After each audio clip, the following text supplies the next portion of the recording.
Cinco de Mayo is right around the corner, and it's the perfect excuse to celebrate with family and friends, right? Well, this year, instead of going out, listen, trust me, you're going to want to skip the long way and host your own fiesta at home for a good cause. Registered dietitian Rebecca Turner joining us with details on how we can save mucho calories. Yes, it's one of America's favorite holidays. I think it's Cinco de Mayo. We look forward to it every year. But the thing is, Americans eat Mexican almost every weekend, or at least with every other week. It's a very popular restaurant sort of venture for us. But what we don't know is sort of how the calories add up while we're there. And so first I want to uncover some of the bad, and then we'll talk about some of the good you can do at home. Okay. So when they bring out the free chips, you think, oh, this is great. It's free. I'm not paying for it. It's even got the salsa. You're hungry. Just remember that every chip contains 1 gram of fat.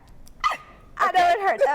Remember, I'm just the messenger. You're just the messenger. So the best thing to do would be to portion your own chips out, and you can count out however many fat grams you want for that day, but just keep that in mind. Second, we always order maybe a small queso to get started. Everybody loves queso, right?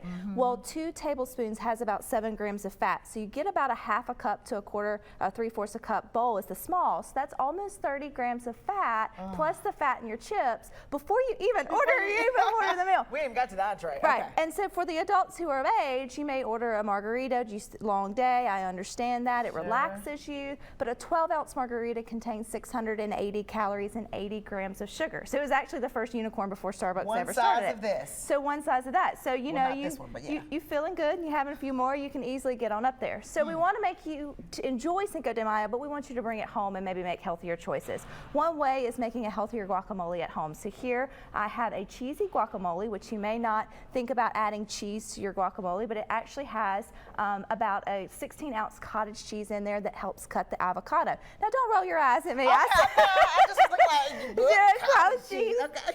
But you really can't taste it with all the spices. Would you be willing to give it a try? I will give it a try, because you give it a try. Me down with the guacamole that I love. The cottage cheese gives you protein. It cuts the fat in the avocados. It gives you calcium, and so you can eat so much more than you would regular cottage cheese. Don't worry, the recipe will be on the website after this. So let's talk about better drinks at home, because you want to still enjoy Cinco de Mayo. You can make these with or without tequila. So this is actually sparkling lime water with a little bit of fresh squeezed orange juice as well as lime juice, and then you could add the ounce or ounce and a half of tequila. You could blend it or serve it over ice and then cute festive glasses, and you're only getting about 100 calories and only about 10 grams of sugar per, so you could definitely have another one. You can have another one. So bad. Okay. And then for the kids at home, you can definitely still keep the flavor with Cinco de Mayo and bring in like pineapples and mango, and using plain Greek yogurt or even vanilla yogurt and whip them up a wonderful smoothie, so they can still have some of the festive flair with the drinks that you don't often get in a Mexican restaurant, but you're giving them a serving of dairy for their bones as well as just another serving of fruit, and then you can make your own sort of fajitas or whatnot at home. But it's a great way to celebrate, and you're going to save a tremendous amount of calories. And even if you want to go out this Friday, just keep in mind every time you go do Mexican with your family, just sort of the impact that one sort of meal can have on your whole week. Yeah, like you said before you even get to the meal. We've got the recipe up there. Write it down quickly. Take a picture of it.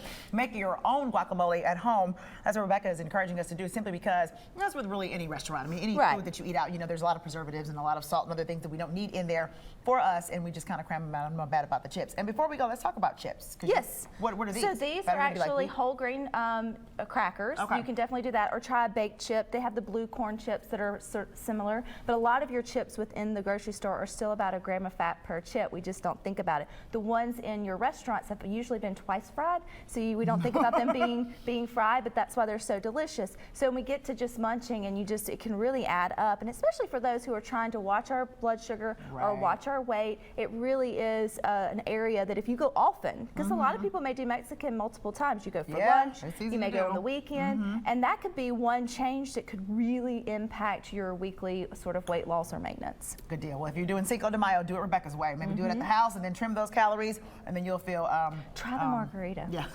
with the stuff at home for those who do it responsibly. Thank you, absolutely. Rebecca. Coming up next, NBC's Jeff Rawson shows how thieves can trick their